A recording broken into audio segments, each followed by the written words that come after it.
चलिए दोस्तों बात करते हैं एक और नई क्वेश्चन के बारे में। इस क्वेश्चन में एग्जामिनर ने कहा एक पंखे का मूल्य 150 रुपये है और उस पर 20% की छूट दी गई है, तो विक्रय मूल्य क्या है, ये एग्जामिनर मुझसे पूछ रहा है। तो चलिए आइए सॉल्व करते हैं। देखिए एग्जामिनर ने क्या दिया मुझे यहाँ पर, ये 20% की छूट दी है कितने पे, 150 रुपये पे, और उसके बाद बोल रहा है उसे कितने बेचेगा। तो इसका मतलब है कि अगर मैं इस 20% को खोल दूं, यानी कि इस तरह से लिख दूं 20 बटे में आपका 100 लिख दूं, तो ये मेरे पास कितना आएगा, 1 बटे में 5। ये जो नीचे 5 रुपए है इसको बोलते हैं हम लोग क्या, मार्क प्राइस यानी अंकित मूल्य। ये ऊपर वाला होगा डिस्काउंट यानी कि छूट।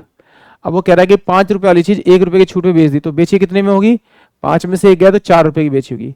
बट कह रहा है एग्जामिनर जो आपने वैल्यू मानी है 5 रुपए, वो क्या है आपकी एज्यूमिंग है, वैल्यू होनी चाहिए आपके 150।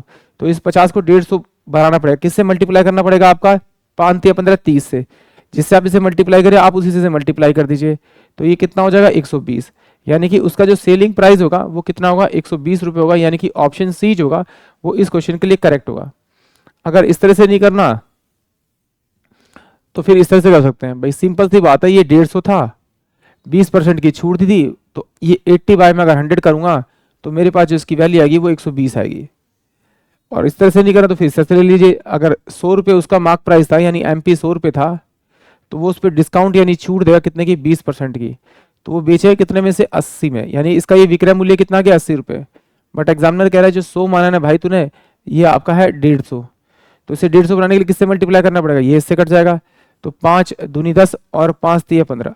यानी कि अगर 100 को मैं 3 बटे 2 से अगर मैं मल्टीप्लाई करूंगा तो मेरे पास में 150 आएगा। तो इसी से इसको मल्टीप्लाई कर दीजिए, तो ये कितना होगा, 4 तिया 12 यानी 120 रुपये। 120 रुपये जो होगा उसका वो सेलिंग प्राइस होगा, यानी कि ऑप्शन सी। आई होप आप सभी को क्वेश्चन समझ में आया होगा।